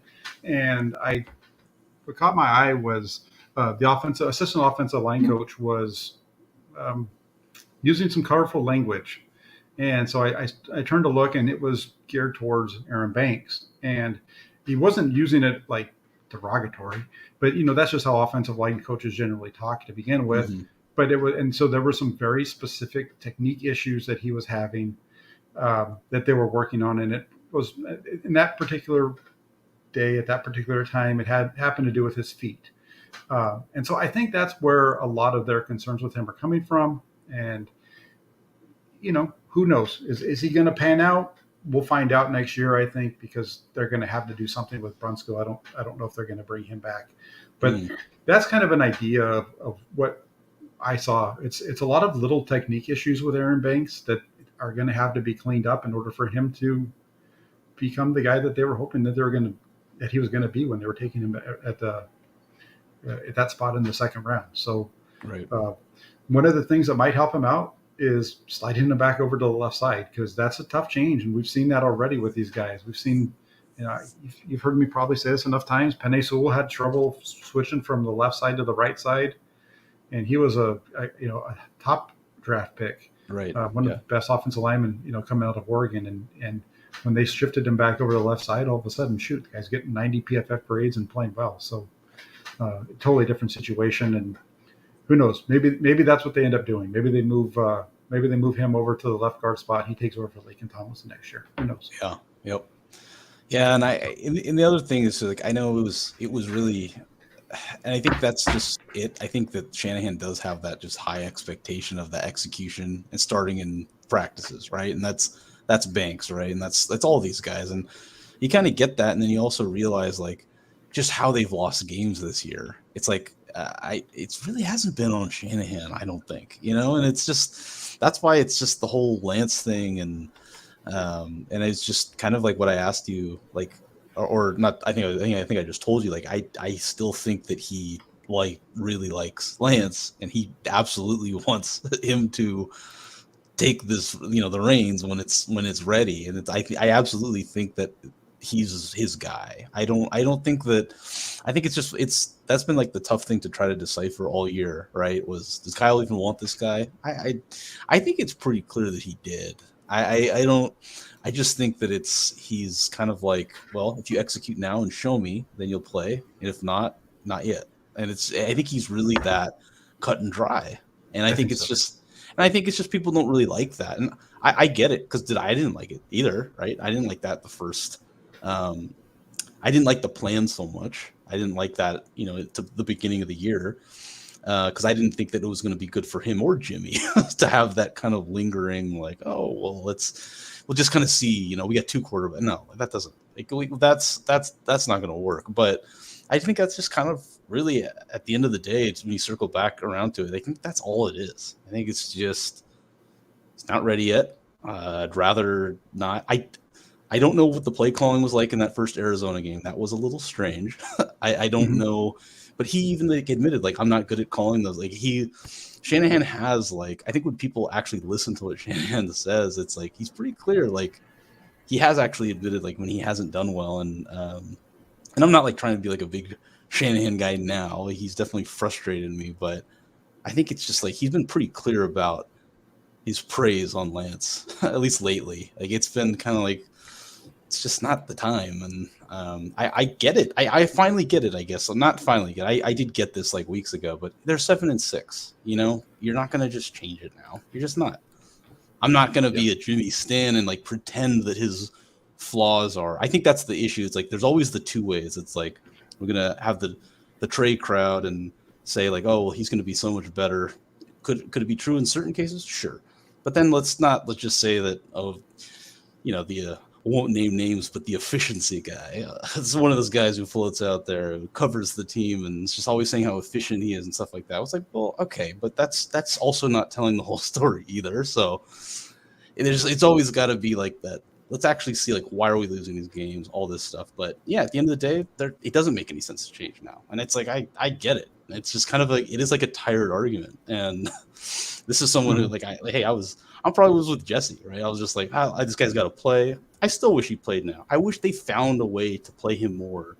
I feel like there are opportunities, but I can't really fault them for not. I mean, it's tough. It's kind of a tough situation because it's like, I think everyone just wants to see what he could do in those certain situations, but I just don't think it's going to happen unless, barring an injury, which, guys, an injury is very likely to happen to Garoppolo. I think people are also kind of forgetting that, like, he like, very big chance, or a very good chance that he's going to play at some point soon. I mean, he's still Jimmy.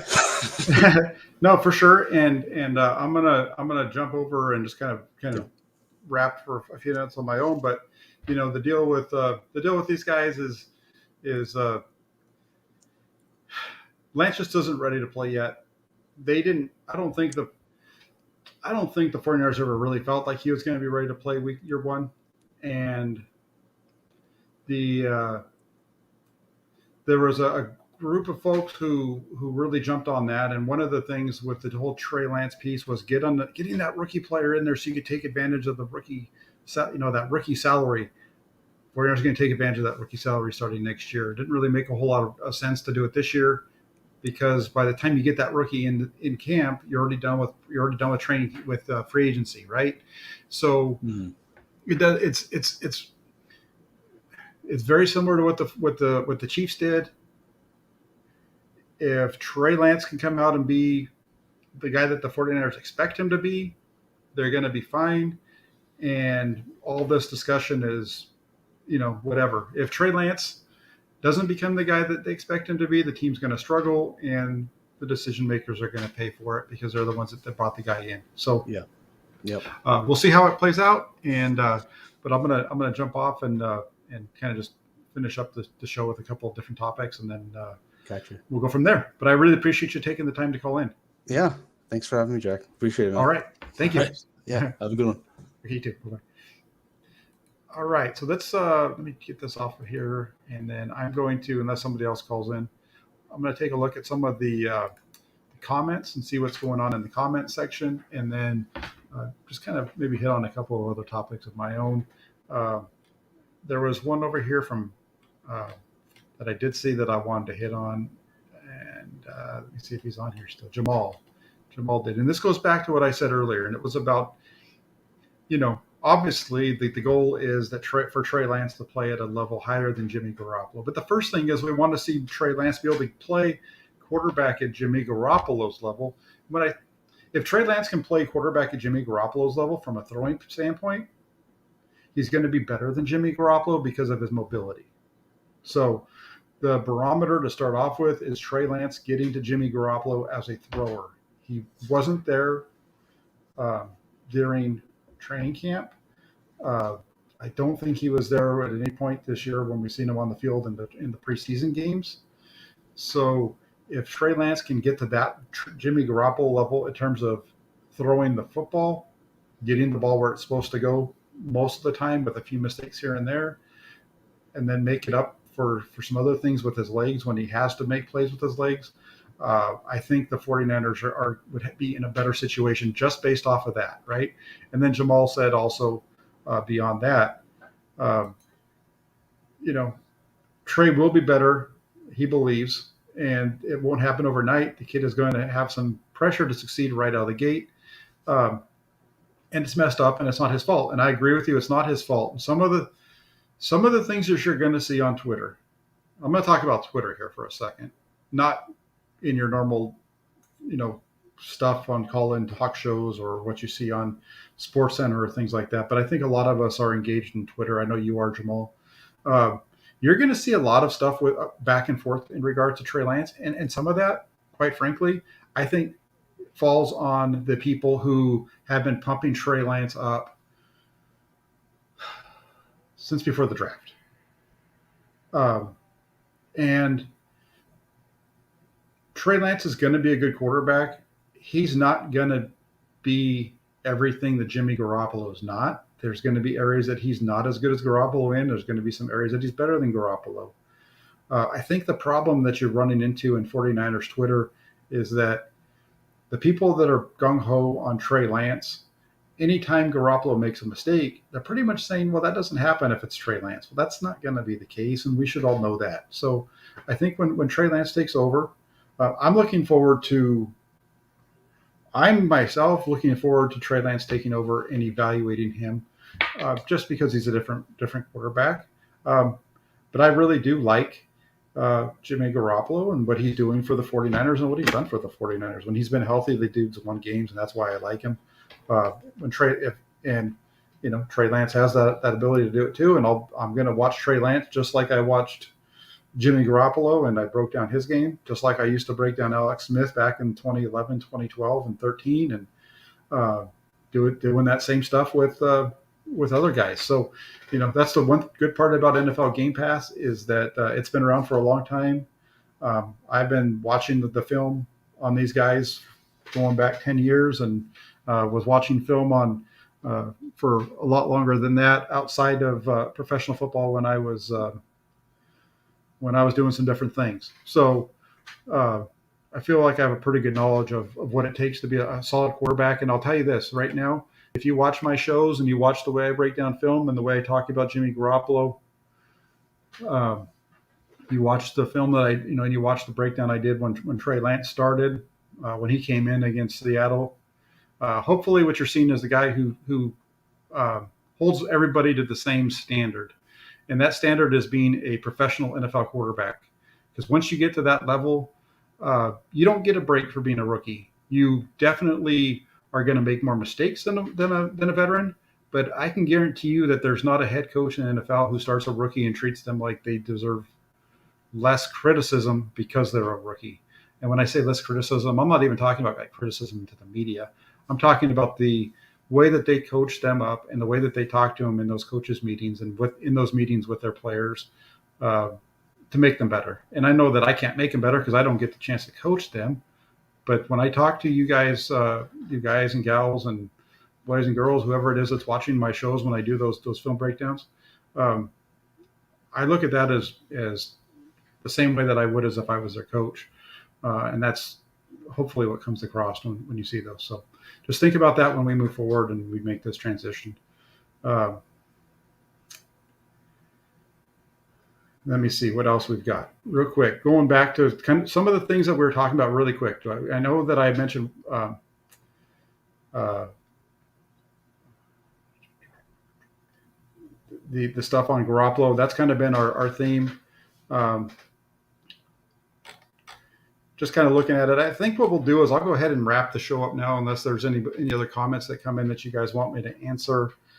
Just kind of, we've been pretty heavy on the quarterbacks and so on, and I expect that to be the case moving forward. But this is a 49ers team. It was brought up earlier, and I think that some people asked this question. I don't know if you saw it, but this is a team that's going to make the playoffs if they just win. If they can do what they're supposed to do this week against Atlanta, do what they're supposed to do when they play Houston, they can win those 2 games at home. That gets them to 9-8. 9-8 is going to be good enough to make the playoffs. They have tiebreakers over a number of the teams that are in their realm.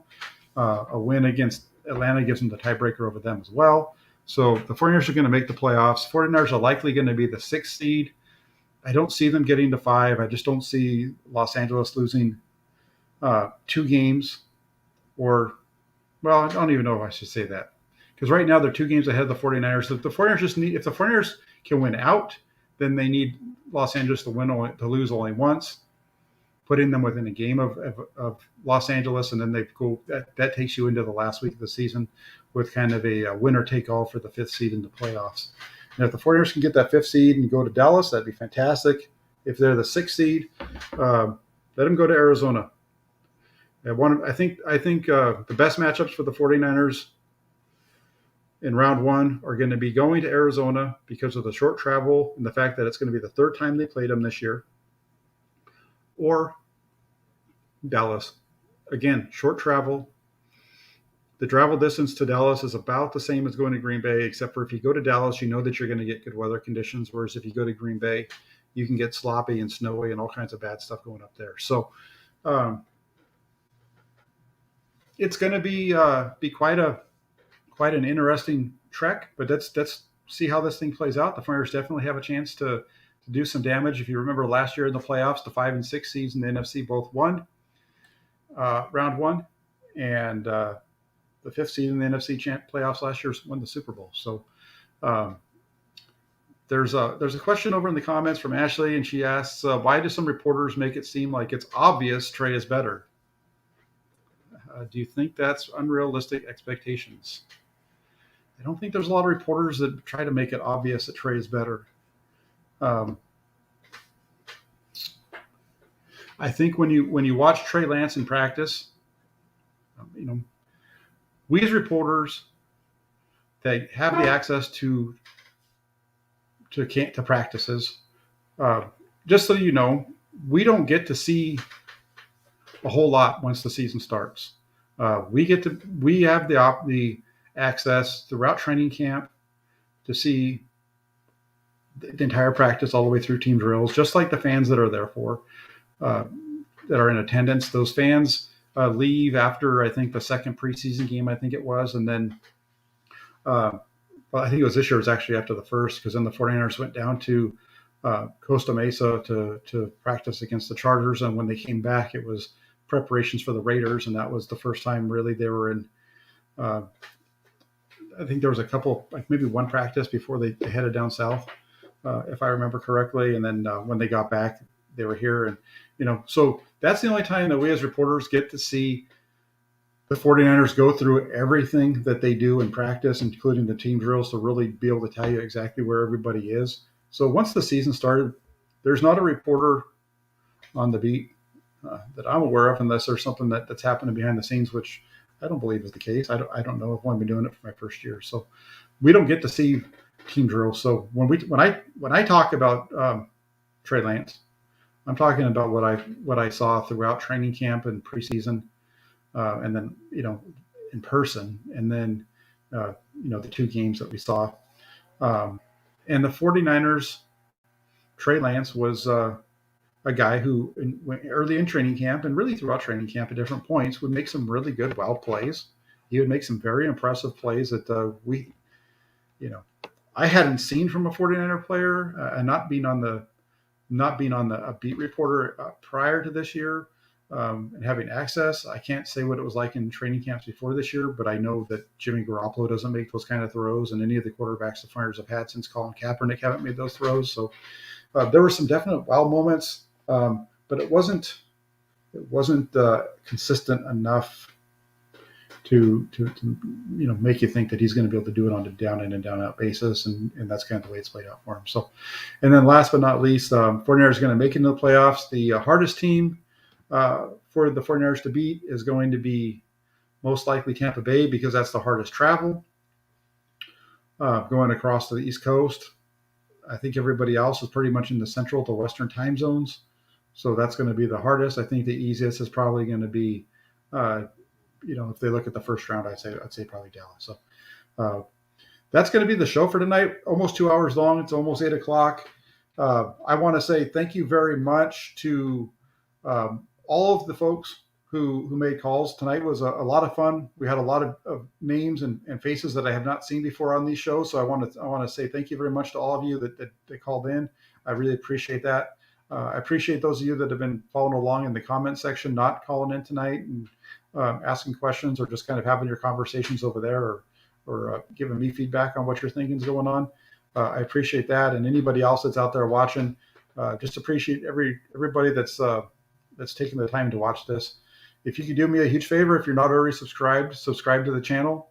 If you could hit that like button, that would be fantastic as well as maybe a comment after this is live. One last thing, you've been seeing the ticker go across the bottom of the screen throughout the show. That's the website that I write for. That's the newspaper that I write for. The Santa Rosa Press Democrat. I cover the 49ers, all 49ers inside the 49ers blog there. So the website is 49ers.pressdemocrat.com. Once again, go over to 49ers.pressdemocrat.com. Make it a favorite on your web browser so that it's easy for you to get to. Check on that every day. There's always new content. I usually get a new article up at least once a week, or once a day, once a week. Shoot, that'd be something if I could only do it once a week. No, you get about six to seven articles a week over there, all different types of things. So if you could, like I said, make that a favorite on your web browser, that'd be fantastic. Appreciate you there, QMac. You guys are awesome too. Have a great night, everybody. It's Tuesday. Game's going to be here before we know it. Enjoy the rest of your week, and I will be back on Thursday night with Hammer and Nail show with Jesse Naylor, as long as he's not too mad at me for getting on him about Trey Lance. So have a great night, everybody. Thank you so much, and we'll be talking to you soon.